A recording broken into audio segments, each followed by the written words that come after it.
declination too. It's that they they every year for the past at least 3 years, I think, have given out smallish, like up to $2,000 grants for different types of community projects.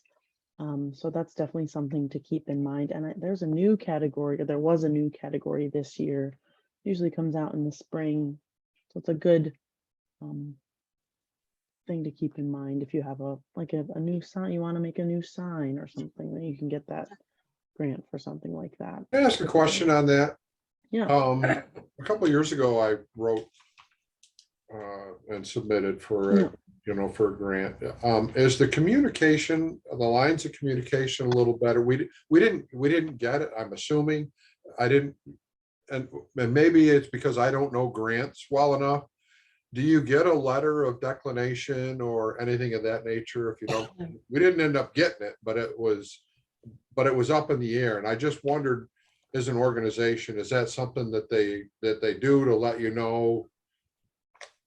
It's the results are up on the website right now. I see. Okay. Yeah. Well, maybe you know what? I did not go to a website. I was waiting for a letter of some sort. But I bet welcome to me being a dinosaur. I just no, actually, I think that's a good note. Yeah. Yeah. This is good. So having done a fair amount of grant writing, typically what happens for nonprofits in other situations is when you are applying for a grant, you receive an email announcing the awards. You don't necessarily get a declination email saying your application was declined, but everyone who applies, technically from a follow-up procedure, those institutions should be following up with all applicants to share the results of the award. And if ROC doesn't do that, it should be a policy that they look at instituting. I totally agree. Oh, Carol. Yeah. We here, Brittany Terrace, just recently submitted a grant because we have, our roads definitely need to be done, but we just can't do it all now. But we submitted for like the stuff to fill in some of the lesser holes, and we submitted it. You had to have it in by a certain time, and then there was a date that they gave that the decision was going to be made, and then you did have to go on to the website and see. And unfortunately, we didn't get it. That but and they announced who did, but that's the process that we went through. Yeah, but maybe, John, that would be possible to make a comment or something to ROC Association saying, it would be nice we'll pass to hear officially. Yeah. Even if it's a no, so you're not waiting. Yeah. Especially if it's a project that you really want or need to get done regardless. You don't want to be waiting. Okay. Everybody's favorite topic, legal and regulatory compliance. Okay, we're going to try to make this as painless as possible. So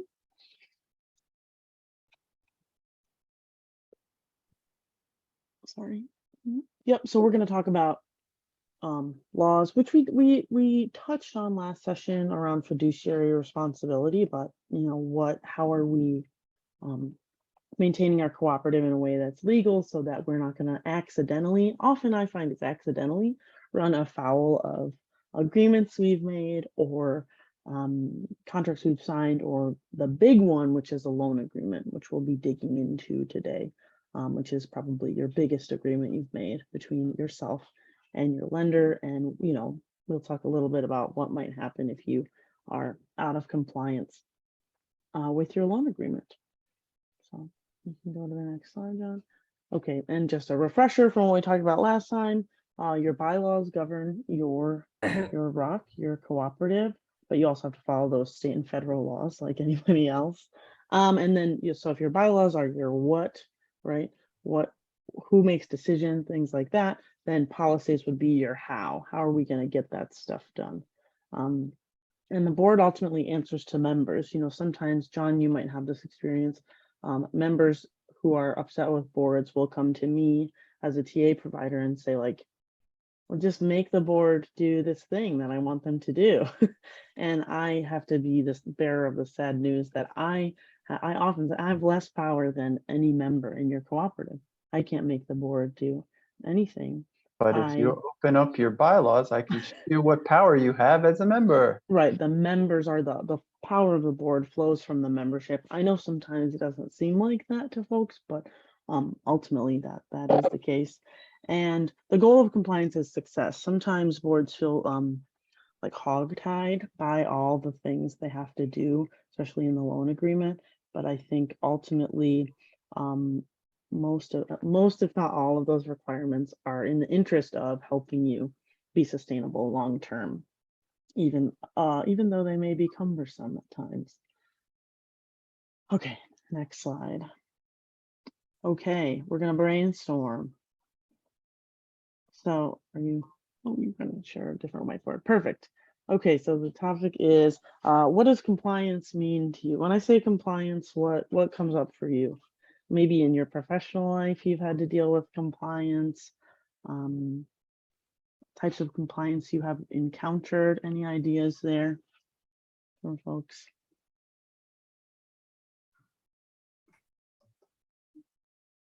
That's sort of a scary term, I think. No, I don't think so. No? I don't think it's a scary. Oh, good.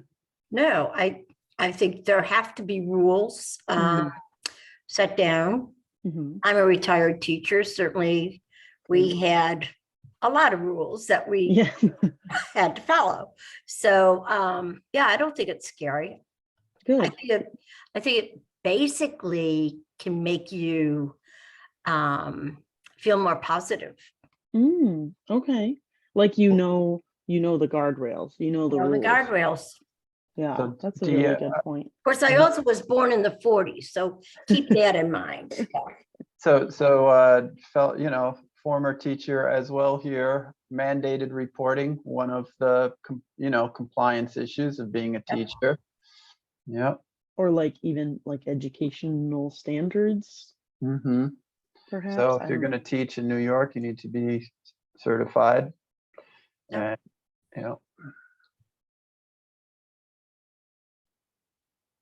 And not to mention the long list of requirements and regulations impacting the lunchroom, know. right? Yeah. And then also the buildings, building codes for schools. So all kinds of stuff around education. Right, and I think no matter where you operate, whether it's in a corporation, a nonprofit, education, any interaction that you have with another entity has some kind of guidelines. And compliance just means that everybody is coloring inside the lines and in agreement with whatever the guidelines are Yeah. and That's a really following good them. way to put it. And I think, and this is probably to your point too, Dee, that it's not scary because in a way it makes the expectations super clear, right? It's like, I know what I need to do inside of this contractual relationship. I know what you need to do, and we can then hold each other accountable so that the whole thing gets done in the way it's supposed to be done. Kind of mutually assured success or Yeah. mutually assured destruction if you don't follow. Exactly. Right? It's just how it goes, people. That is a really good way to put it. We're working for success. Yes. And I think that it's helpful to think too that like your lender is, to use the loan agreement as an example, has a vested interest in your success, right? They're not trying to like hold you down unnecessarily. But they've created these guardrails because they think, in their experience, they're helpful in the long term. So Their financial well-being is tied up with your financial well-being. exactly. Yeah. So Okay. compliant. Oh, go ahead, John. All set then? Should I? Yeah, I think so. Yeah, so compliance is really to, I think, keep you on the straight and narrow, and you get something you need. Yeah, And keep you in line in your lane. Yeah. yeah, exactly. Keep everybody in their lane so that the machine flows well, I think. Right. any examples that folks have really quick of things that your co-op had to do to comply with the law or regulations? Just curious. When we talk about compliance in a cooperative perspective. Well, like we just did the budget and we need to comply with whatever ROC standards are for Right. asset to debt ratio and Yeah, you know, that, exactly. all that kind of stuff. Yeah. Yeah, we're good with that. Great. Okay, so we talked last time. Oh, can you go back one really quick, John? Sorry. We talked last time about duty of care and duty of loyalty. And then the basics of cooperative governance, right, is that the bylaws govern the ROC. You adopt policies to provide guidance on how it happens. And then another layer to governance is that it relates to all the legal contracts that the co-op signs. Right. Unless- So when you combine all these together, bylaws, state, federal laws, policies, contracts, you have arrived at what we're going to call legal and regulatory compliance. Okay, next slide. So this is also just a brainstorm. What contracts have you all signed? I guess I gave one away, which is the loan agreement, your big contract.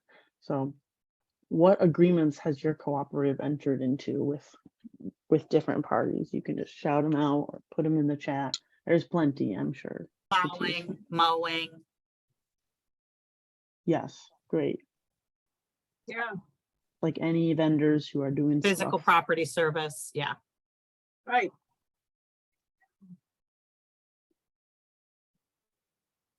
We have Joe the plumber here who is taking care of all our the water breaks that we've been having, you know. Mm, So, mhm.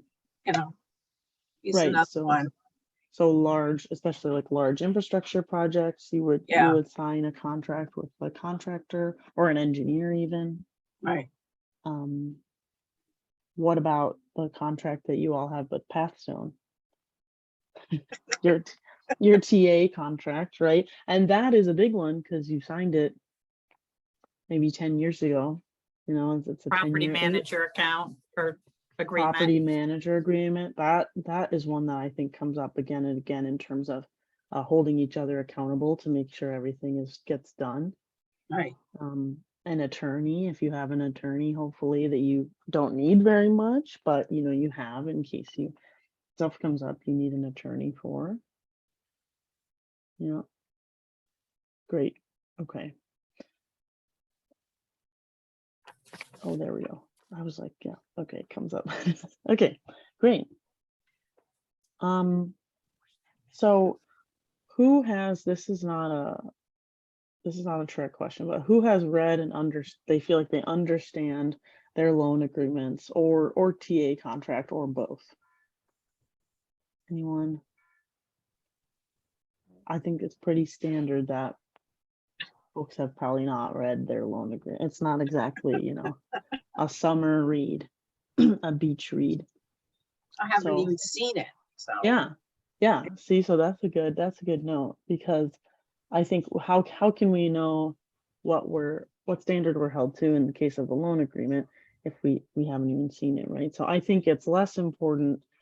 John, you're welcome to disagree with me or agree with me. I think it's less important to have like read it, because it's a very legalese document, as to have it handy to, I think of it as a reference document, so that when you're like, oh, what do we have to do with as Angela said, with our budget, we can find that section in our loan agreement and remind ourselves as that comes up. So I think I put every copies of the loan agreement with ROC USA and the state HFA subordinate loan agreement in everybody's binder. So remember binder, and I think I got you a binder, Carol, or let me know if I still need to do that for you. yeah, no, I So- think you did. Yeah. So Yeah. it's in there. Yeah. Okay. Does anyone have any thoughts though of what What do you need to do in order to stay compliant with your loan agreement or your technical assistance contract with Pathstone? Anything that you have to give John, say, regularly, or financial reporting you have to do. Well, the financial reporting we do.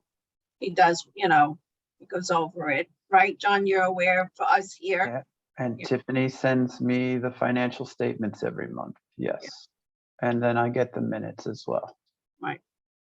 And that's part of that org chart that John showed us with Rock USA, is that the relationship between Pathstone and Rock USA is such that when you give John your financials, he then is responsible for reporting those to Rock USA. So that's a piece of your loan agreement that gets taken care of because of your TA contract. What about a pretty basic one? If you have a mortgage, paying monthly on time is one, right? That's a very basic one. You have to file your taxes every year. You have to maintain insurance, right? That's why your lender escrows for your taxes and insurance, because they want to make sure that they're protecting their investment in you, right? Yep. All right, I think you can go on the next slide there. Okay, so if we're talking about compliance, what are some potential consequences for non-compliance with contracts and obligations? Can anyone? Oh, they're all right there. Okay. I thought they might appear later. So late fees if your mortgage is paid late. But if you take a look, and we'll dig into the loan agreement, a sample loan agreement a little bit later, but technically a lot of things that co-ops think of as not a big deal, like, oh, I didn't send John my minutes, from the last few meetings, not a big deal, is actually could be an event of default under your Rock Capital loan. So, and I don't say that to be like scary, because I think also they don't, as we talked, like it's a partnership and they don't want to declare defaults because they don't have your June minutes yet, right? But it is something to keep in mind that you sign that agreement and you're held to that standard. You could lose your status as a Rock. Is that being kicked out of the network, John? Is that what that means? Okay. And then you could be ousted as a board member. If you're not doing your fiduciary duty, as we talked about last time, there could be implications for you on a personal level, like you wouldn't necessarily be protected. And then there's fines for not filing taxes and loss for uninsured items if you don't maintain your insurance. Next slide. So who is responsible, I think, is the question that comes up a lot. Ultimately, every board member, all board members as a collective and as individuals are responsible for ensuring compliance with these things. So nobody starts out as an expert. As a new board member, you learn how to do your job on the job, so to speak. But reviewing these documents and having them handy is really important, because as we talked about last time, ignorance of the law is no excuse, and that extends to, I would think, ignorance of your bylaws or your loan agreement or anything like that. So use your contracts, rely on them as a reference point, and encourage your fellow board members to do the same. So now we're going to take a look at a sample loan agreement from Rock Capital. Some of these things, oh wait, I skipped something. Well, we could go if you Okay. want to. So this may look a lot like yours or not so much like yours, depending on when you signed your loan agreement. But yes, definitely take a look at your own loan agreement. It should have basically the same sections though. So we'll just take a look at the sections. I promise not to read an entire loan agreement to you. But yeah, you have a right to make sure you understand the conditions of the loan. It's okay also to request a walkthrough of the loan agreement with the lender. I think that Rock Capital is really good about that. Right after closing, they do something called a post-closing call with new borrowers, where they review like the highlights of compliance. But John, I'm sure they would sort of like redo that with a group if you all were interested. And I really recommend, it's like an hour long, and they even make a little sort of like a 1-page or 2-pager thing that condenses the compliance pieces of this, which can be super helpful when you don't want to slog through a whole big document like this. So, okay, so the first section lays out the parties and their respective roles, the purposes, and the loan amount. Go to the next page. Oh, that's so fancy. Okay, the next sections reiterate the property and purchase price, interest rates, and payment schedules. So that's where you go to see what is being extracted from your accounts each month. The next section addresses the services contract and fee, direct loan payments. So they require that they be able to ACH those payments. Rules surrounding prepayment of the loan. Sometimes there's what's called a prepayment penalty, basically where if you pay off the loan early, like as in refinance early, say, the lender would be able to sort of recoup some of the interest lost in that process. Late penalties and loan default issues, definitely encourage you to dwell on the default section just to see what's in there. Next slide, next section.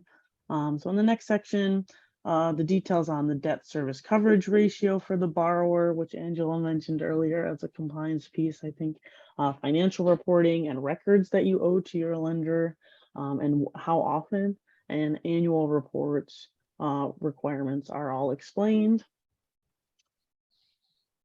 Then in the next section, we see the contract addresses insurance requirements, priority or requirements for operating policies for residents, legal expenses. You agree to ongoing training and education. I think that's a piece that's often missed. Property conditions report and priority repair recommendations and improvements, inspection requirements, conversion of rental homes. Some of these things will not be relevant or even be in yours, depending on the deal struck with your community, but it's in the sample. Next, address requirements for working capital account, real estate taxes and escrow requirements, capital reserve accounts, requirements for bookkeeping and property management. Oh, sorry, it's still loading. So that's an important section, I think, to look at. There's account minimums in your working capital account, at least, that you want to be aware of. I think that's okay, John. We can, because everybody got a sample, right? No, wait, everybody has their own, or they have a sample too. Okay, I'll just say that, and because of the final section is just what happens with a breach of the agreement, and includes the signatures. So am I taking way too long? I think that I am. You're on track Okay. time-wise. Okay. But yeah, we have a technical difficulty. My Okay. computer is in a death spiral here. Yeah. But okay, so it has. I'll bring up the PowerPoint again. Okay. It closed out. So Okay. Yeah. The next section. Actually, John, is there a way we can just click into the legal and regulatory compliance checklist, because we probably don't need the yeah, PowerPoint. We just will look at that. Okay. I will bring it up and share it. And So people should have paper copies as well. oh, great. Okay. So this checklist is, again, just meant to be a tool for you to distill down all that stuff that you have to do in various agreements that you signed and hold them all in one place. So you all have a paper copy of this. You could probably get a digital one too if you wanted to. Don't worry about type into it type of person. But yeah, it just outlines all of the potential compliance pieces in your loan agreement. So here you could write into like that top box right there, establish a working capital account and keep a minimum of blank dollars. That way you're not every time going like, oh my gosh, how much has to be in there? You have to comb through the loan agreement. You can just go to this checklist. So it's meant to make your lives easier, not harder, hopefully. Pay all loan payments. Yeah, so there's your debt service reserve account. How much insurance you're required to hold is a good thing to note here. There's the 5 kinds. Yes. And then what kind of reports you have to send, who you have to send them to. This is a good thing to keep in mind, how often you have to send them. And then what you have to do in terms of ongoing business. If you were to change your bylaws or rules, for example, you have to run that by Rock USA. That's in your loan agreement too. So And So also just- have them attested. yes. Hold open meetings that members can attend, right? So this is really has pretty much everything you need to do, and you could add to it too other requirements like hold an annual meeting, right? That's in your bylaws. That's a requirement. So Molly, do you have any anecdotes about working with Rocks around updating their community improvement plan? I think Not- that's a hard. It's not something I've done with a Rock yet. So when you all close on your communities, you're required to make a 10-year capital improvement plan, right? But things change, right? And things break down sooner than that, or things seem like they're going okay, and a Rock wants to say like, you know what, let's put that off. Or because something else broke down we didn't even realize, we don't have the money any longer that we thought we did for this other project. So it's good to annually review your capital improvement plan and just make sure that you are budgeting properly for what is coming up and needs to happen. And if something came up that you didn't expect, that you're then, sort of robbing Peter to pay Paul situation, right? What can you put off? What can be done in terms of annual maintenance too is an important piece rather than capital improvement. Or what can we do better at annual maintenance that will prevent us from having to do a capital improvement project on something, right? Thinking of like septic pumping, regular pumping, stuff like that, just maintenance of the system. And people hate to hear this, but often it really helps to, especially if it's been a while, like 10 years, and your capital improvement plan is sort of like, well, we didn't plan this far out, to engage an engineer and have them help you make a new one. People hate to hear that because it costs money, but it just, I guess I'll only speak for myself and not for John, but I am not an engineer. And so I can help a community like try to, based on their experience of living there, think about like what might need to happen. Like Carol mentioned, roads. Some things are pretty obvious, right? If we have a bunch of potholes, we need help with the roads. But some things are much less obvious and also really hard to estimate costs. So I would just say that spending a few $1,000s on an engineer up front can save you a lot of strife in the long run. If we've just like totally guessed at what needs to be done and how much it might cost. So, And at the end of the 10 years, when you need to refinance, or if you're going to refinance before that, the bank will require an engineer, a property conditions report. And so this is obviously a time when the CIP can get revisited. And it looks like Sherry dropped off, but her community went through that process.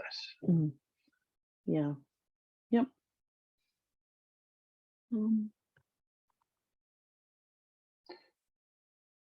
So Yeah, I get so- your minutes from your special meetings and your membership lists.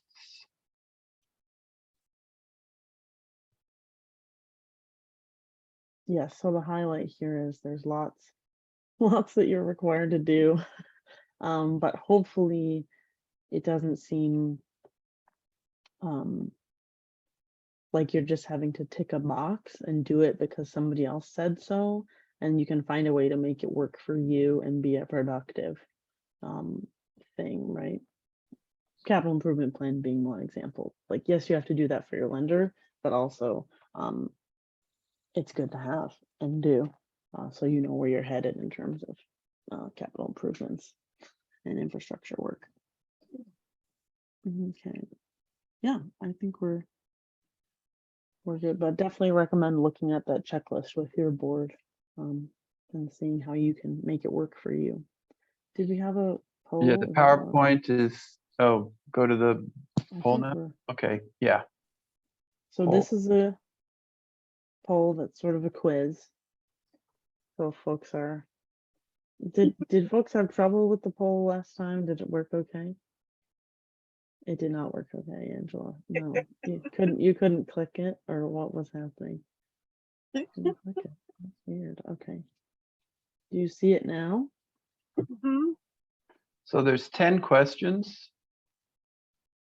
So, You can still put it if you want to put your answers in the chat. I just feel like putting your answers in the chat is so much harder. And then once everybody answers, we'll go through it. and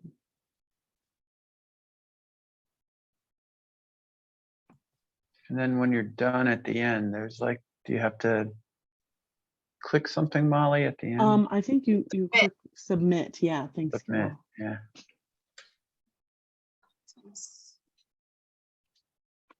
Now I'll stop talking so people can actually read it.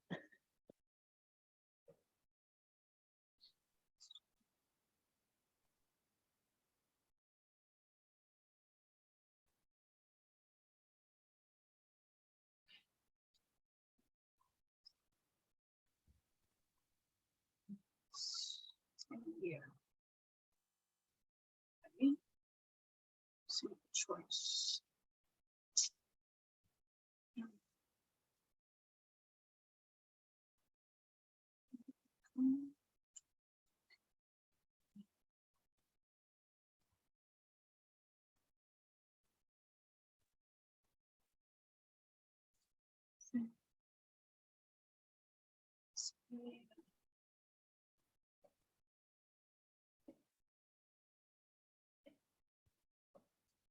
I'm not sure on this one.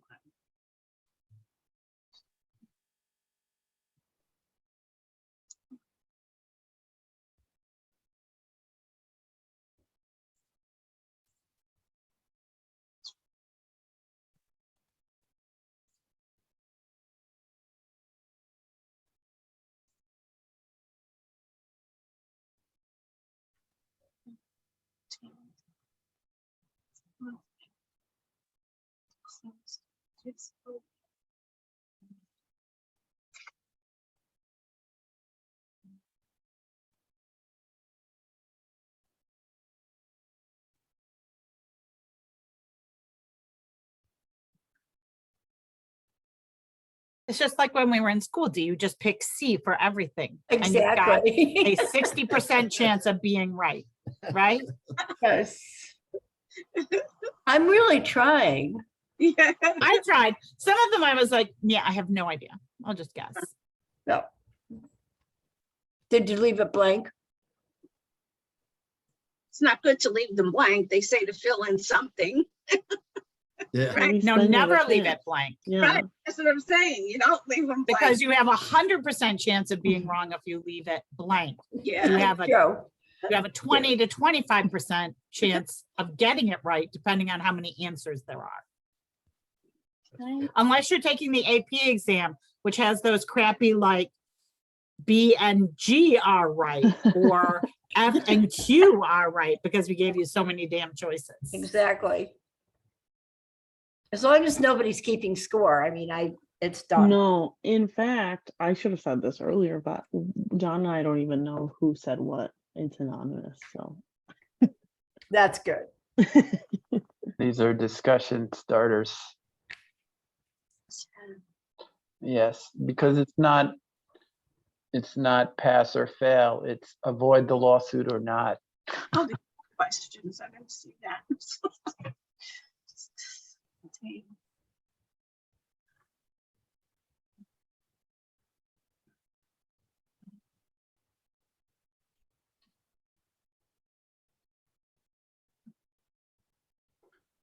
How are we doing on time, John? Should we We have 10 more minutes. walk through it real quick?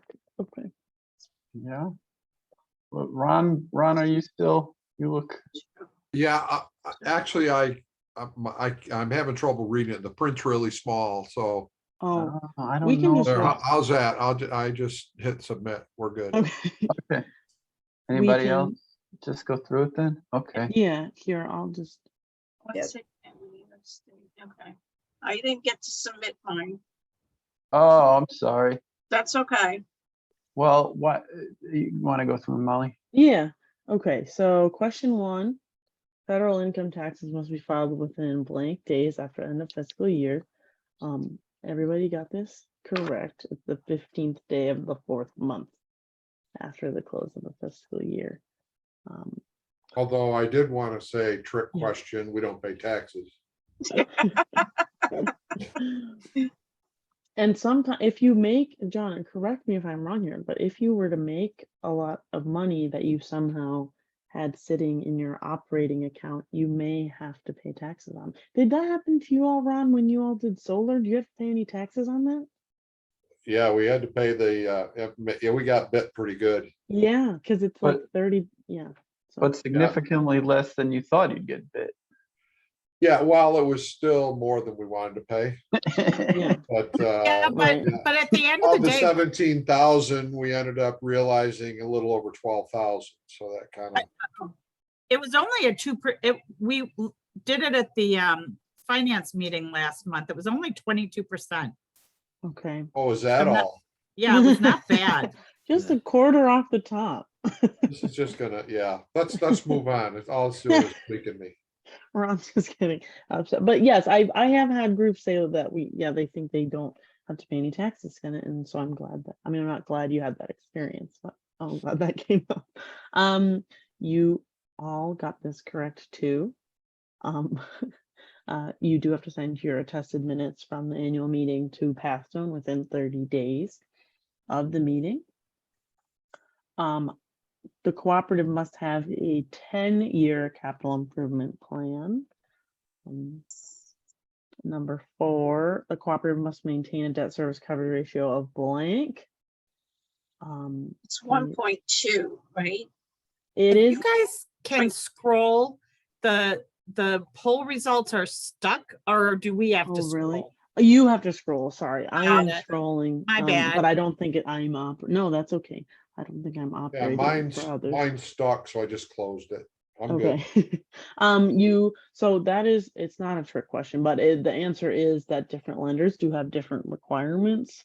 And it can range. So the higher it is, basically the more buffer your lender wants to have. So, but you all, I think, hover around 1.1, 1.15 area. Number 5, cooperative must hold their reserve and escrow bank accounts at their primary lender's institution. That is true. So in all of your cases, I think Rock USA Capital holds your capital improvement reserve, your replacement reserve, it's sometimes called, and your tax and insurance escrow. And every month they scoop into your bank account, they take out not only their principal and interest, but the money that they're escrowing for those amounts, and then they sock them away for you. I was no. at the Strong Museum Butterfly, what do they call that, conservatory? Yeah. And I saw a very small butterfly with that coiled proboscis, which is a Mm. nice word. And I realized, oh, this is like Rock Capital extracting the next. Yes, they reach right in as required by your loan agreement. The cooperative, oh, this is sort of giving away the next one. The cooperative may cancel the auto pay with the lender at any time. No, Oh, you that's can't cool. do that. They want to be able to reach right in on the 15th usually and take it. Cooperative must register with New York State Tax and Finance. How often? I believe, John, it is in June and December. Is that true? Twice a year. Yeah. I don't know why they do that, but they do that. They require that. New York. Yeah, New York State. The cooperative must inform the lender if they take a loan to purchase a vehicle. That is true. So there is in your loan agreement a requirement that you shall not incur any additional debt without notifying your lender. So I think sometimes people think that would be something bigger than purchasing a vehicle, but it's any additional debt. So I would say when in doubt, talk to your lenders about it. That's sort of my standard. Number 9, the That's cooperative may, considered, Oh. I'm sorry. no, go ahead. No, sorry. Molly, I didn't see. Because I put false with that, Mhm. because that isn't considered like a maintenance item for, like you were, I mean, it's not well, it is an asset. You're carrying, Mhm. I would think, and John, correct me or offer another opinion, but I think that the difference here is that you have to take out a loan. So if you were to able to buy it outright oh, if somehow, we took Yeah, it out that's of what I was just gonna capital, say. okay. That's Oh, a trick got it. question. yeah. That's a The trick word is question. loan. Okay, Sorry, because John if- and I said we wouldn't do trick questions. okay. It's actually, no, you say loan. You do say loan. So it's Um, if they take a loan, you have to tell them. Okay, Yeah. If you And buy like- it outright, no. No, you Okay. wouldn't have to. I mean, you have to still follow processes for, spending that kind of money, but it's not Okay. on notifying your lender. But thanks, Well, Ron. That's a good point. it Good would point to bring adjust your debt to income ratio, so. Yeah. I get it, okay. Yeah. Number 9, cooperative may increase the membership fee with a 51% majority vote of the members. It's possible that I don't know this answer. Can I'm I fuzzy do on that? this. Well, the answer is, the answer that we got was no, they can't. Okay, But interesting. Molly and I are fuzzy on that.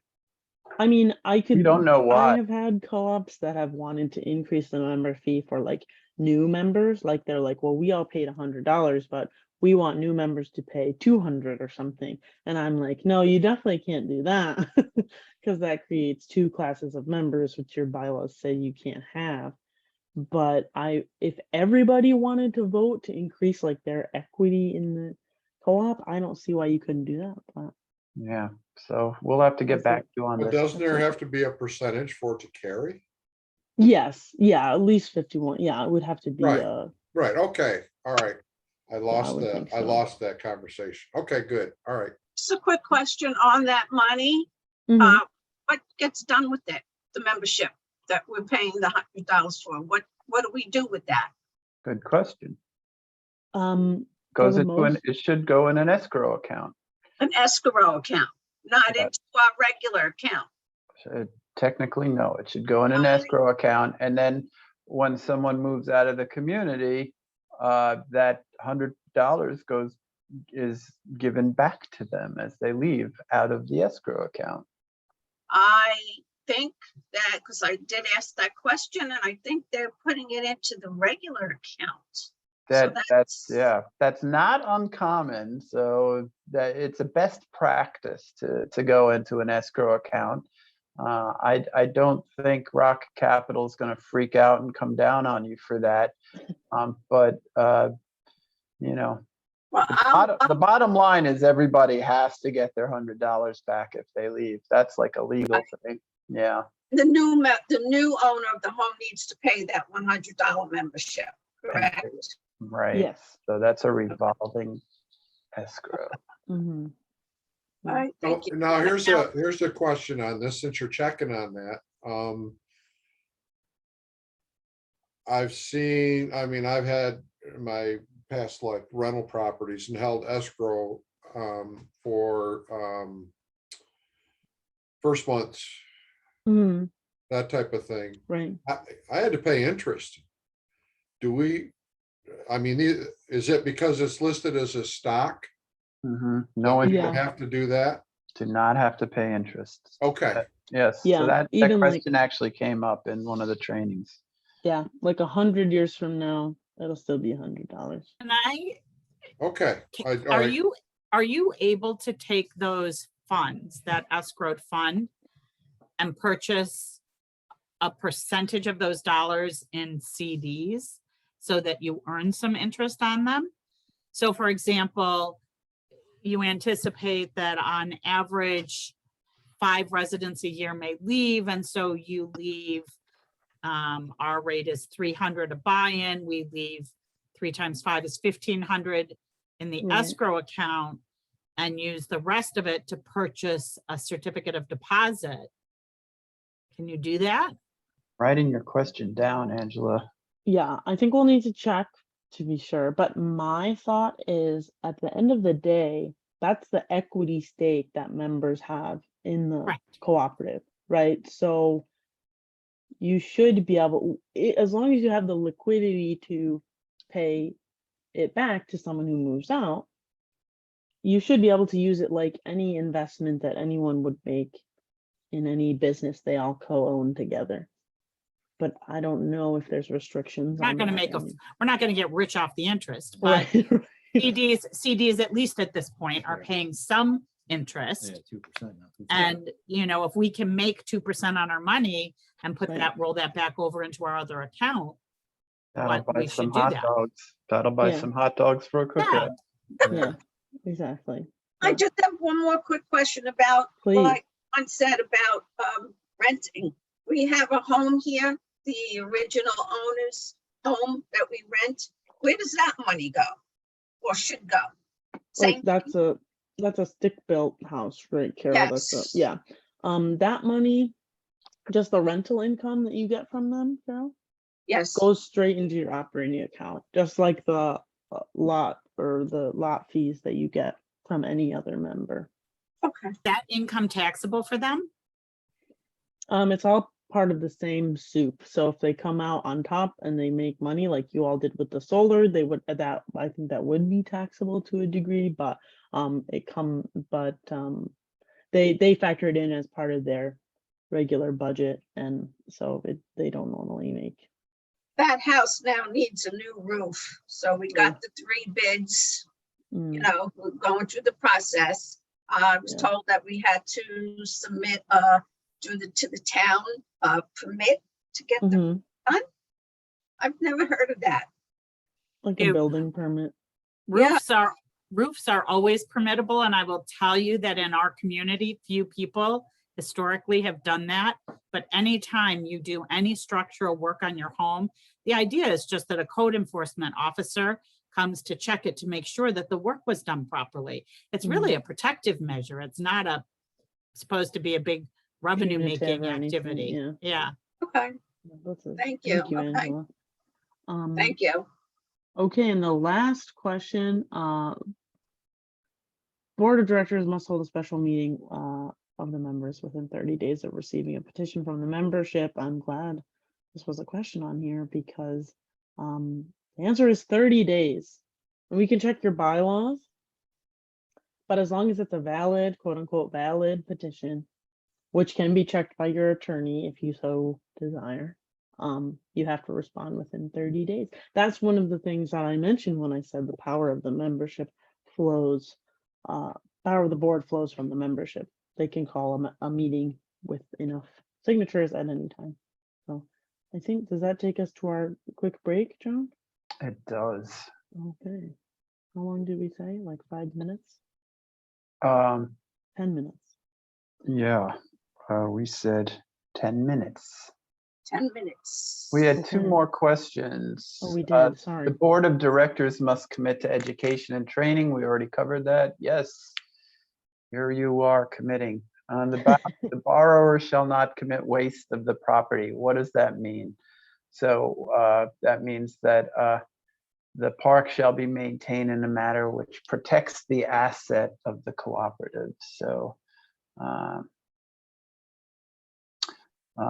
you're stewards. The board is stewards of the asset, the community. Yeah. I'm happy to keep working if anybody else wants to keep working, but if you guys need a break, I'm fine. I just and keep working. I just want a cup of coffee. Okay. I'm fine. I think Carol, you were cutting in and out, Carol, but I heard you say a cup of something. So Cup of Yeah, coffee? I will get a fresh cup of coffee, but Yeah. other than continuing, that's fine. well, why don't we wait for Carol to go get that cup, and I'll get a cup of water.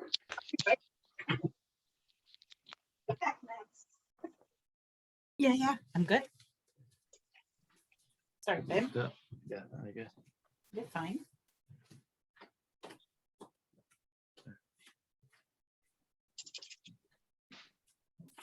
I'm gonna get a water. Give me a water.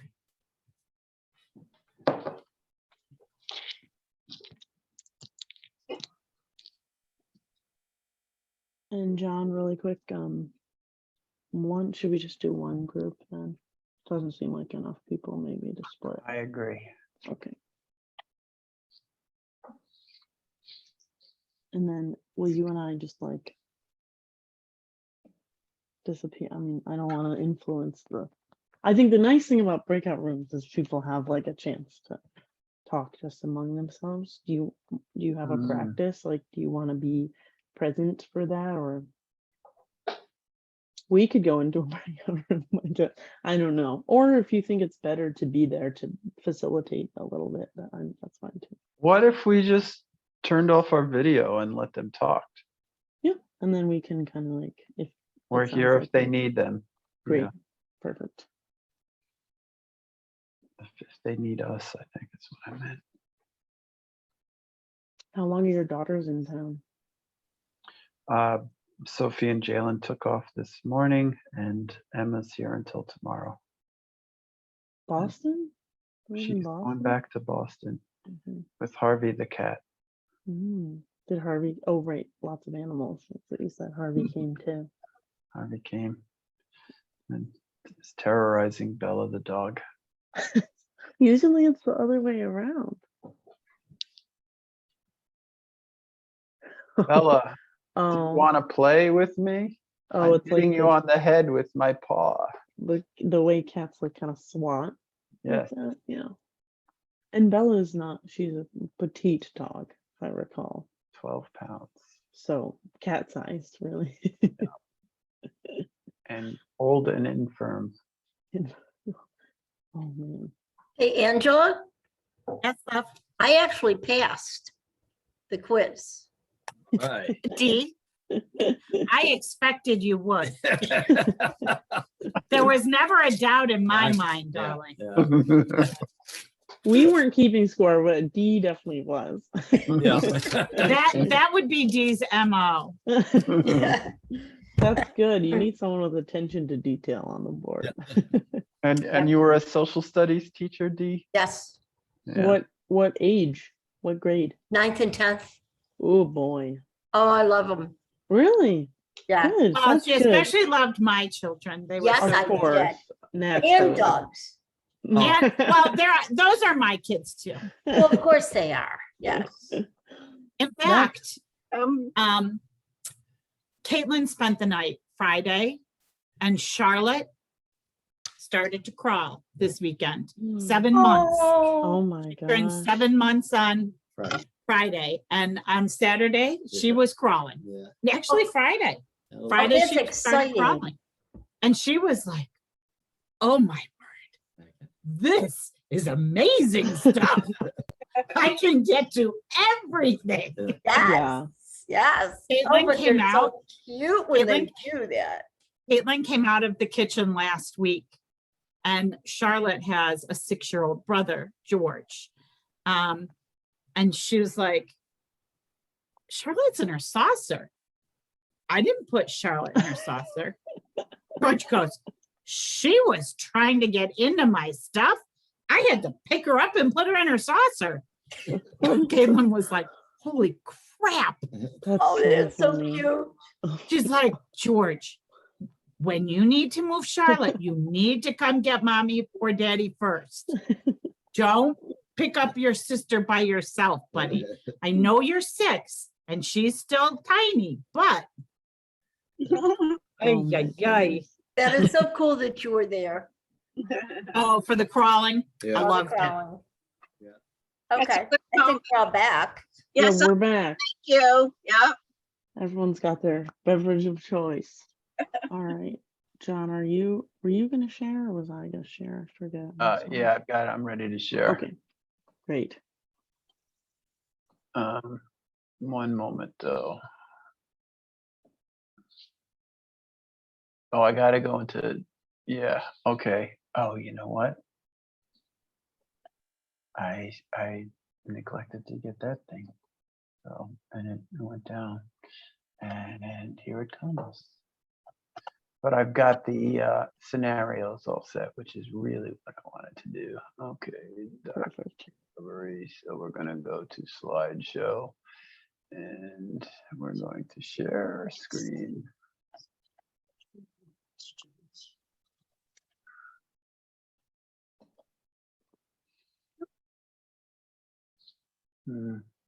Let's see, go from the beginning now.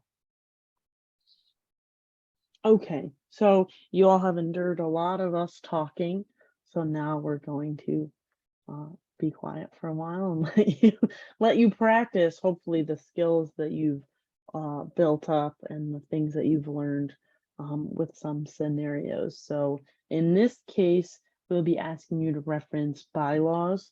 John, did you had sent out the sample ones, right? So we're going to be using those. I texted everyone to use their bylaws Oh, great. to bring their bylaws. So hopefully you have something in front of you. I have, yeah, I didn't send out sample bylaws. Okay, that's good actually, because I think why use the sample ones when you could use yours and get more comfortable with a document that actually has a purpose to you rather actually, than a made up one. it occurred to me that on our break, we should have, yeah, that's a good note for next time. At the break, ask people to get their come back with their bylaws. Yeah. You mean everybody doesn't just have them in right next to them at all times? Oh, that's crazy. Here comes Kate. Yeah, Carol's got the binder. Look at that. Wow. Actually, when I got this, I sat outside on my deck. It was a beautiful day. I mean, of course, I didn't get through the whole thing, but I did look through it, but I need to do some more. Yeah, I mean, but see, I feel like the sheer size of that binder is a good example of why, like, just reading it is, I mean, different people learn differently. For me, reading it would not be super productive. But knowing I have it to reference it when I need it and where to go when you have a question is going to be the goal outcome of this little session. So, John, did you want to walk through the sections, or was that going to be me? I forget how we divvied this up. I was going to walk through the questions and you were going to walk through the bylaws. Oh, okay. That comes first, I think. So if you can go to the next slide. Oh, I already said this. So, folks, when was the last time your board needed to consult your bylaws? Anybody have an anecdote from a board meeting where they needed to consult the bylaws? I'm trying to think. Angela says no. No. Okay. Has anybody looked through your bylaws at, like, oh, I need to check something, and then look through a particular section? And if so, do you remember what section it was? I did have, had somebody that had reviewed, or I'd gotten a request on if someone were going to buy the home next door, owning more than one, and the bylaws state in the membership that no member may own more than one home in the community. I highlighted that because that was, I haven't had a lot of questions, but that one did come, so I highlighted it.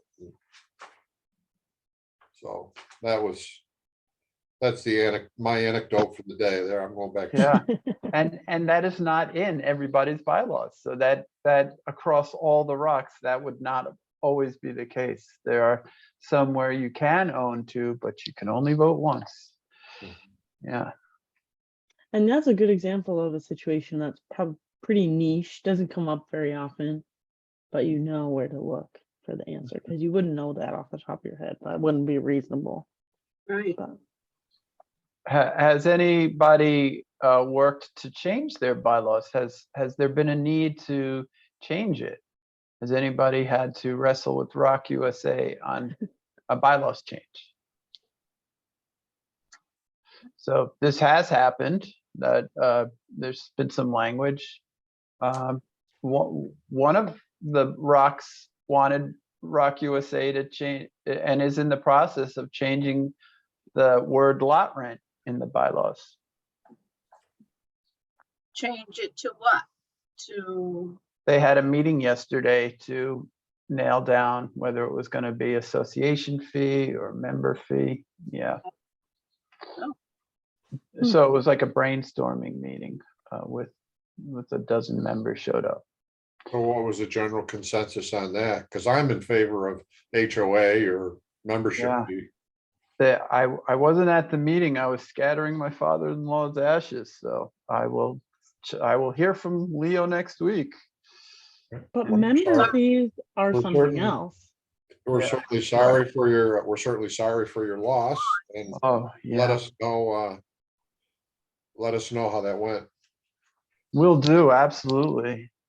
Do you recall a time when the board had to check if something was in the rules or if it was in the bylaws, right? So I've been confused about that sometimes. And does anybody recall the example? Yeah, several times, but I don't remember what it was. Mhm. Angela, do you? Yeah, I'm thinking that, like, didn't we just have to go back and look for pools? That, Remember, That's- somebody had a question about Yes. pools recently In a sauna. and a hot tub Tub or something, question. yeah. So Yeah. was it in the rules as opposed to the bylaws? Do you remember? No. That might have been in the rules. yeah, Not the well, it was in bylaws. the rules, and we checked with Tammy, and it was nixed under the insurance clause that the I know. liabilities were too high, Yeah, Mhm. pools will. So that's not a bylaw question technically. Yeah. right? It's also a town But it is a governance rules. issue. Yeah, And and it's also like a sauna, it's also a community resource question. If you're not on municipal water, can you afford for somebody to go through that so much water? Yeah. Yeah. Okay, now this is you, Molly. Okay, so the bylaws are broken up into sections. A lot of it is like who gets to make what decision. What are people's different jobs, right? So section 3 goes into membership. What do you need to do to be a member? How can you become expelled from membership? What rises to that level? Things like that. Section 1 is like purpose, I think. Section 1 and 2 are purpose. That's why we're not. I should know that. So that's why it's not here, I think. That's why we start with 3. Section 4, use of homes. This is the section that ROC USA requires that people prioritize low income or lower income buyers in the first 30 days. What happens if someone wants to sell their home, move their home out, put a new home in? Sometimes is all in section 4. Section 5, how can the board legally act? Who sets the rent? How often do members have to meet? Things like that. Section 6, board details. So this I'll outline different jobs of different officers, right? Treasurer, secretary, president, and so on. If the board can make any money, spoiler alert, you cannot. You can be reimbursed though for expenses incurred in the course of your duties as a board member. Election processes and the power of the board, all in section 6. Next slide. I think there's a few more sections. 7 is roster of officers, so I guess they just slide. The officers is not in section 6, it's in section 7. Section 8, board meetings. So like what decisions can get made at board meetings, who has to be noticed, what notice do we have to send to members of our board meetings, things like that. Section 9, indemnification, which is a fancy way of saying who is responsible for what. And also often this section will say like if something is illegal now, as opposed to when we wrote it, we sort of separate from that. It's automatically outlawed. No, I wouldn't say that. Then section 10 is record keeping and documents. Who can request what information in what reasonable time period, things of that nature. So that's the overview of the sections. Now let's practice.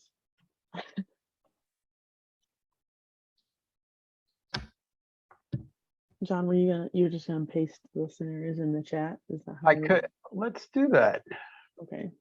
So we have a few scenarios. Were we gonna do it in 2 sections, John, or did you want to do it? How about we all do it together? And how about this? How about you become a group and Molly and I just turn our videos off and you all talk amongst yourselves. And if you need to by a vowel, you can yell for us. And then, and then we can reconvene, and then you can report back to us and report out what you. And so John has put into the chat some, this is the first scenario. I think we're gonna put a few in, and they're gonna be hopefully just the right amount of sticky. But yes, holler if you need something and we'll be here. Okay. Here's the scenario. Oh, sorry, this in here, I can read it in case folks are, do most I don't people see it in see the it here. chat? Oh, Here, in I'll the read it. Yeah, Oh. it's in the chat. Click I on, can If you read click it on out the loud. chat, it comes up on the right-hand side. oh. You see it now, Oh. Carol? Here, I can, here. Roger Rogue is our president, a fitting name, I think. He thinks he can do everything. He's taken over the capital improvement plan committee, bosses around the treasurer, and contracted for snow plowing without approval from the board. Last week, Mr. Rogue called our attorney and asked her to begin eviction proceedings against a resident. We know he means well, and he puts so much time in. No one else can be as involved as he is. But the rest of the board is feeling really angry that he is a one-man show. What can we do? What are our options? And the idea is that you can use your bylaws as a tool to guide you. And now I really will stop talking. Okay. We could go to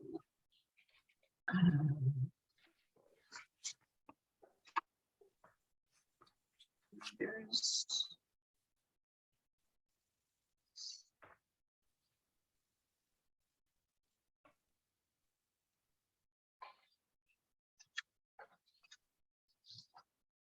Yeah, well, I mean, at the end of the day, I'm thinking at the end of the day, right? The first thing you always do is sit down and talk to somebody and try to circle back in and pull out the bylaws and talk about the definition of each person's roles within the board and the fact that we need to respect that everybody has delineated responsibilities, and while he means well, he's misintended, and if he can't follow that, we can remove him from the board. Let me At a ask special this meeting. here. Any decisions that have to be made, doesn't it need or voted on, it has to be done as a whole board, correct? Or am I Correct. wrong? Okay. There's things that are being, with other board members, that are being decided without including all the board members. What do you do with something like that?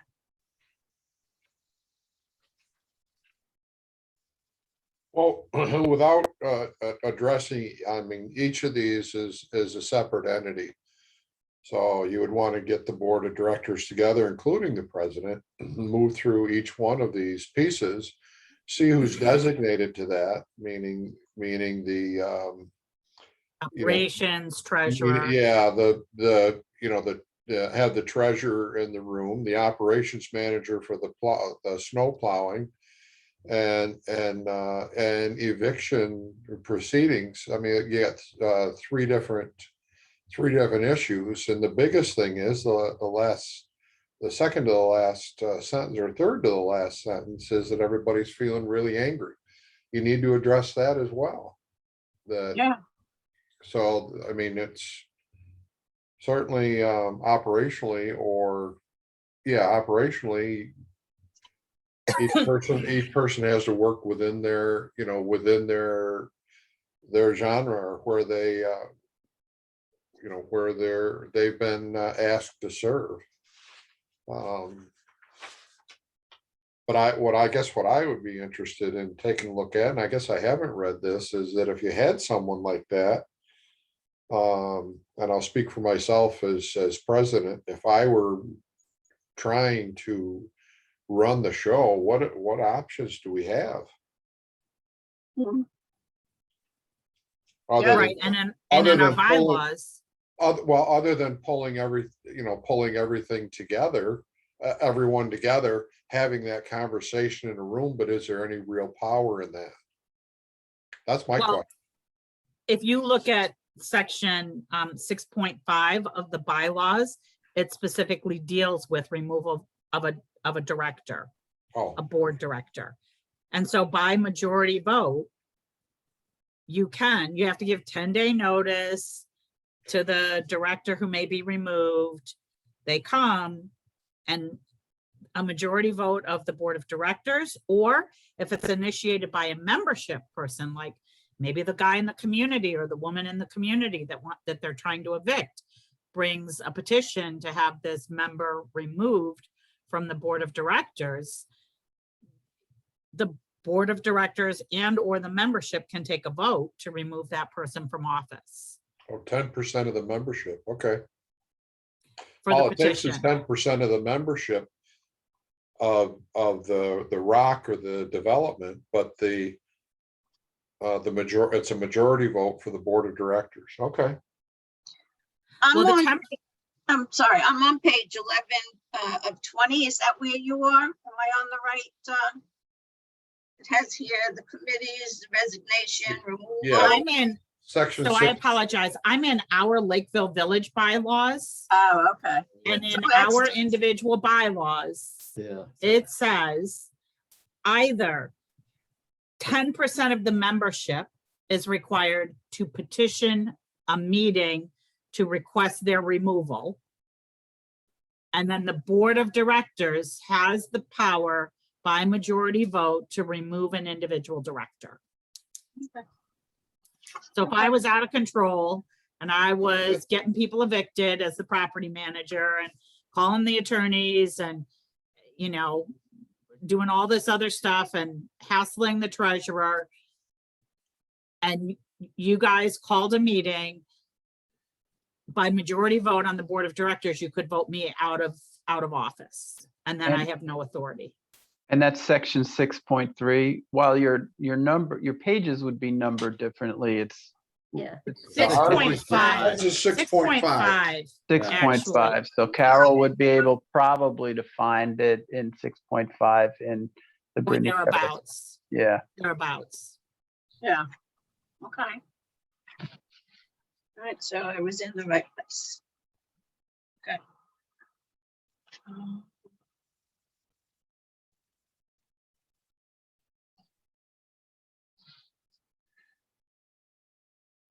Are we done? So, Uh, yeah, this was Yeah. the coolest example of thinking this through and sussing it out. So, yeah, excellent work. On our part, we would just add, and Angela, you started by having an informal conversation that refers to the bylaws, and I believe Ron, you talked about the responsibilities of officers. There's a section there. I believe that's 7.3. So you could actually have a conversation based on that section. And 7.3, at least in the version I've got, says the president shall serve as chair and preside at all meetings of the directors and membership. He or she shall be responsible for the day-to-day administration according to the authority granted by the board and membership. So that little section of that sentence is what you can point to and bang on the table about with your rogue president. The president shall perform such duties prescribed by the board or as necessary to accomplish the directives of the board of directors. So once again, prescribed by the board. The board has the possibility to hand over power and pull it back in. So, and that's section 7.3, and that's the version at least that we've got to look at. So, and as you mentioned, the process would be have an informal conversation with the board and the rogue president and refer back to the bylaws. And then you guys had a wonderful conversation about the consequence, what what can be done if all else fails. Mhm. How about this one? Number 2.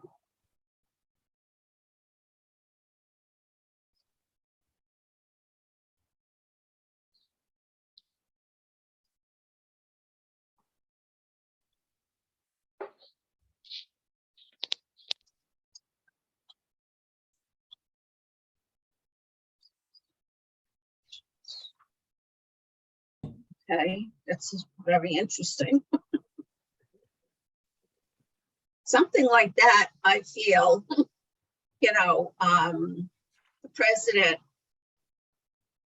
could make that decision, but also involve and letting all the other members of the board know. As far as the residents, what are we supposed to do? Let them all know that this is what it's costing and wait, some things just have to be done immediately. See, we're a little bit different in that we're on public. We're Yep. in the town of Geneseo water, and from the main back to our homes, we're responsible for. Yeah. No, So- we have septic, we have well, Okay, we're not on, the town. yeah, I don't believe this scenario would really pertain to us. Yeah, You could substitute a lot of trees blowing down for Lakeville, because, it would be the same thing. we just recently had one of our water main breaks and the pipe was underneath the tree. So we had to take the tree down Uh-huh. to get to the broken pipe. So do your Okay, bylaws wouldn't you- provide any guidance for what to do when you have a huge expense that's an emergency? Wouldn't you go to Article 5 and try for a special meeting to explain to the membership? If- Before getting into a huge fight with these 8 residents. But if they're coming to the board meeting, you certainly would answer their question, I would assume, as best you can. And explain that you're going to call for a special meeting to go over the, what you had to take care of and why it costs so much. Right? So I the don't know, I'm just- bylaws, I don't think deal with like those specific repair type issues. If you look at section 7.7 under the operations manager, it says the operations manager sits on the maintenance committee, is responsible for upkeep of grounds and systems, developing services, emergency and general repair procedures. And so at that point, then you revert back to your procedures, not your bylaws. And the operations manager is responsible for making a decision about how to progress, how to move forward based on the outlined procedures.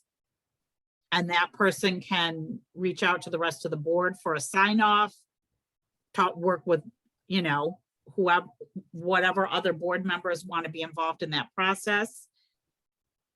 And then you simply explain it to the community that this is the emergency. These are what our procedures call for in our bylaws. This is the person who's responsible for it. So sad, too bad, Dee. That's what we're gonna say to them. Okay, You and I'm remember glad you that? get to do it. So sad, too bad. That was, my kids used to say, Mrs. Sauerhafer always says to kids who didn't get their homework in on time and have some elaborate reason, that's so sad, too bad, 0. I wasn't that harsh. Not really, I'm teasing you. I was harsh.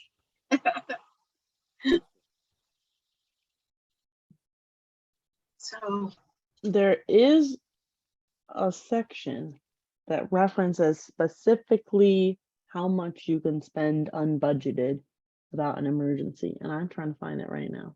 'Cause I don't have it. I have no idea where that is. Yeah.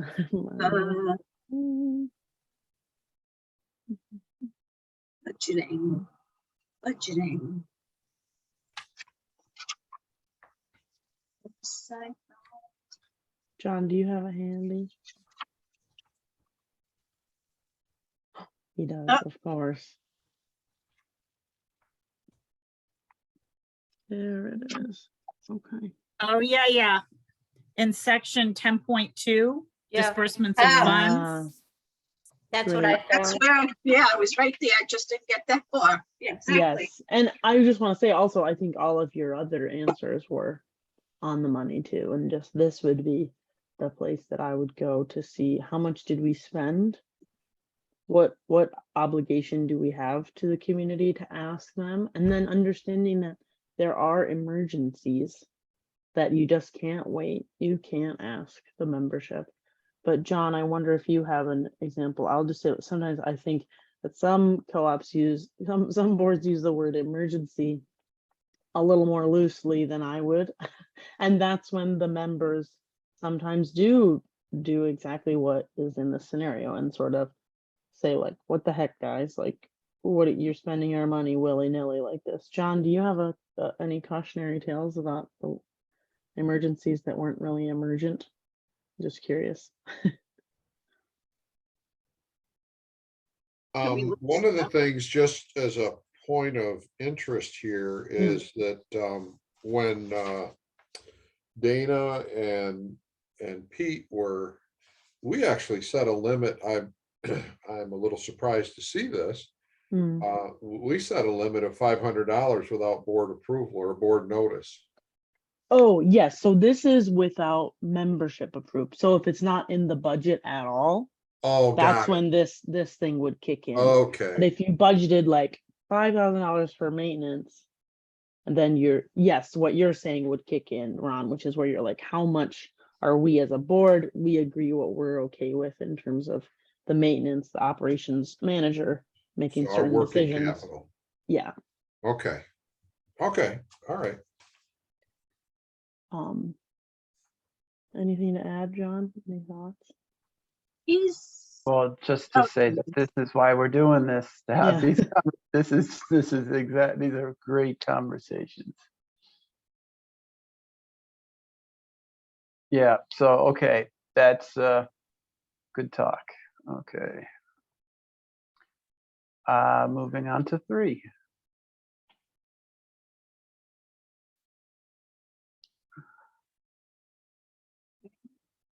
Jumping John. Board us 42. 23. Budget vote, meeting. Members, vote on them.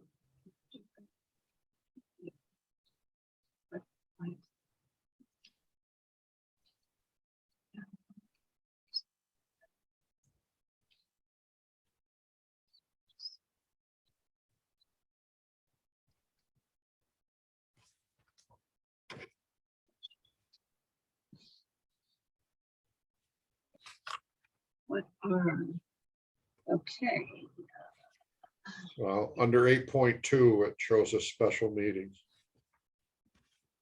And let me see what my 8.2 is. Special meetings, yes.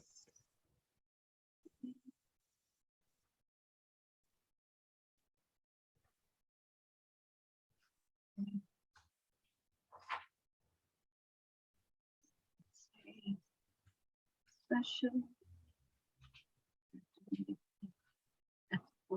President and 2 directors. Notice. Staying place. Agenda. Okay, so he was calling the meeting, so he's in compliance with that. But after reviewing everything, it didn't all go his way and he wasn't happy about it.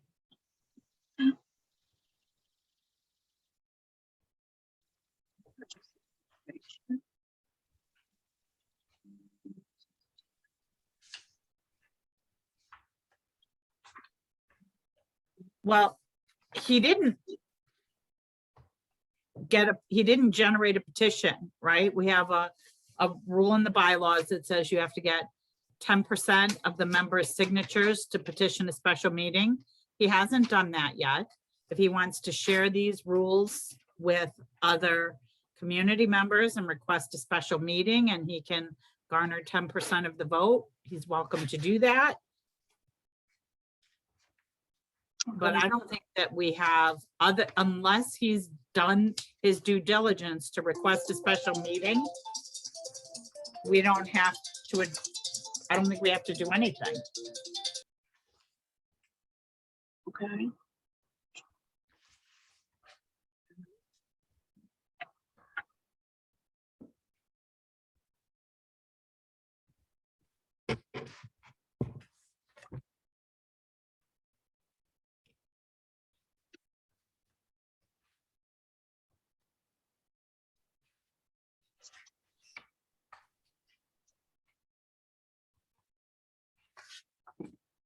I think that's what I would have said, Angela. Yeah. I mean, you can certainly, Yeah, under Article 5, bylaws and community rules may be amended by a majority vote by the members present at any regular or special meeting which a quorum is present, provided that notice and proposed amendment shall be given in writing to all members not less than 10 days prior to the meeting. After a 10-day notice, technical changes in wording or detail of proposed amendment that do not alter subject matter shall not require an additional notice. And there you have it. And as Angela said, it's up to the board to call a meeting or just put it back on the member. Do your work, do your due diligence, knock on doors. Right.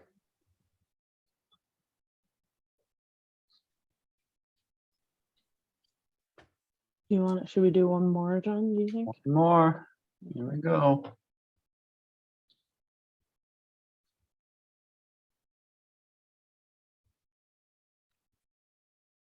There's one more in the chat. There you go, folks.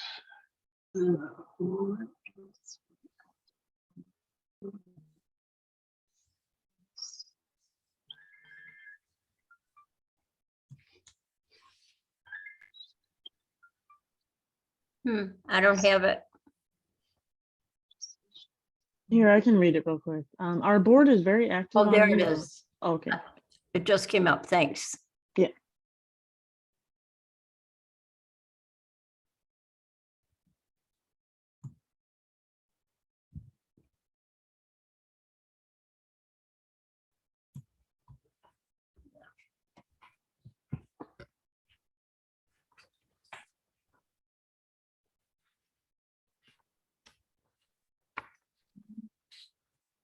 Well, again, we're looking at Article 5.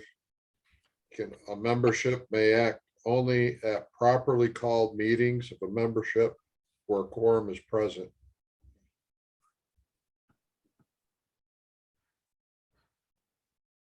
Oh, that's a membership meeting though. Annual.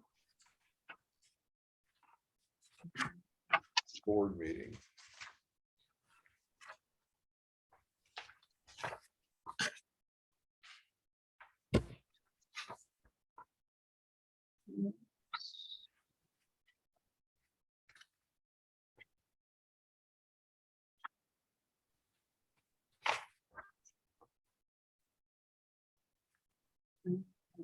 Directives.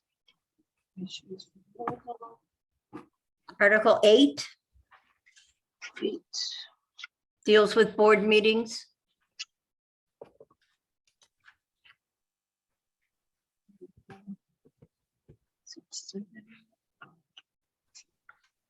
Eight. 8.1 talks about regular meetings. It doesn't say that you can just decide if you want one or not. It's not a discretionary decision.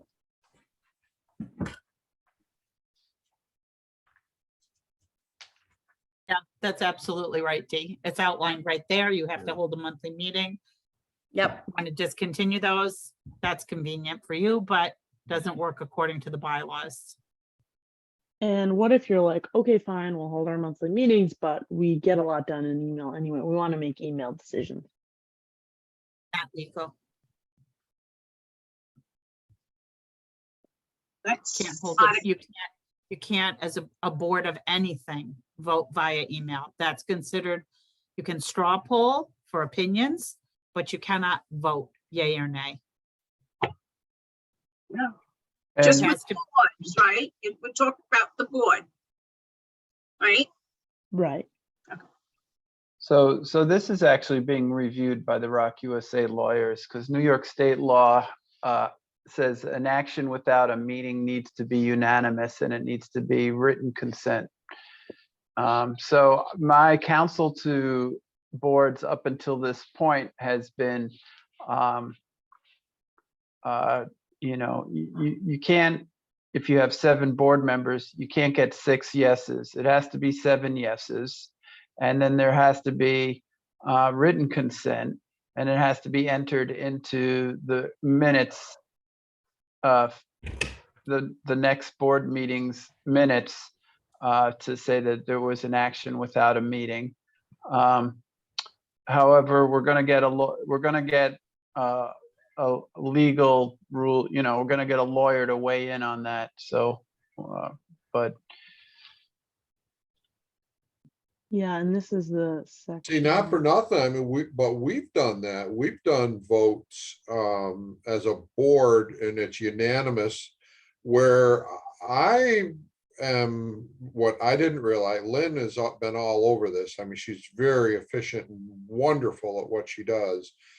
But what I didn't realize is that it needed to be entered into the minutes in the next meeting. Yeah. Because we've done approvals of things as a board, it's been unanimous, and she sent that email out, it's been unanimously approved. But I don't know if we've actually posted it to the board minutes, so that's something that we'll have to be cognizant of. and we'll see what the lawyers say about written consent. Whether that'll be okay, do just like an email response, whether it can be an electronic, or whether you'll need to like have DocuSign. I don't know. We'll see. Okay. And that's, Ron, to your point, it's in the spirit of making decisions in public, right? That generally you're supposed to make decisions in front of the membership.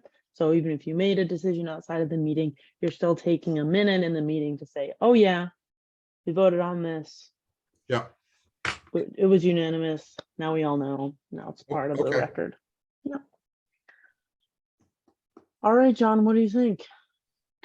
I want to ask you guys what you think. Was that useful? Yep. Because Absolutely. it looked useful from where I'm standing. I'm glad we. Good job. Thank you. Yeah, I really appreciate Rock USA creating these examples. They're helpful. Yeah, man.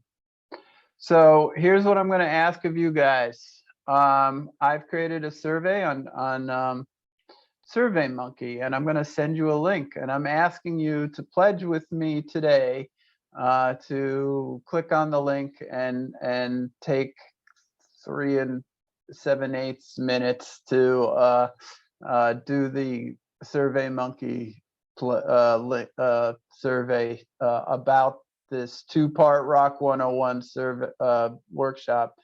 Can I get a pledge from all you guys to give us the present Do I need to get of it? your feedback? Do I need to get a sharp edge here for blood or anything? Or- Yeah, this is the blood. The code. Not this time, Ron, but Yeah, yeah, I'm good. I'm good with that. Thank you so much, everybody. Absolutely. yeah, thanks for spending your Sunday afternoon with us again. Oh, Hope it was God useful. bless. We need to Thank- have thank- more of these. Yeah, Oh, thank you good. for helping us. Yep. Yes. Yeah, good to see you all. We And appreciate you and your Thank you. time. And I just want to lift up something that Molly said earlier, which is all these like guidelines and rules and regulations, guardrails. They're just all born of, hard fought wisdom from the network to try to help the rocks sustain year after year, decade after decade. And so far, no rocks have defaulted on their loans because of the support system and the guardrails put in place. So kudos to everybody here and around the country. Yes, absolutely. Thank Thanks, you. everybody. Have a good rest Thank of you your very much. weekend. Have a great day. Thank you. Bye now. Bye. Oh, Lynn. Not, I'll call her. All right. Or Angela, I meant. Yeah, see that? I don't even know where I am. All right. See ya.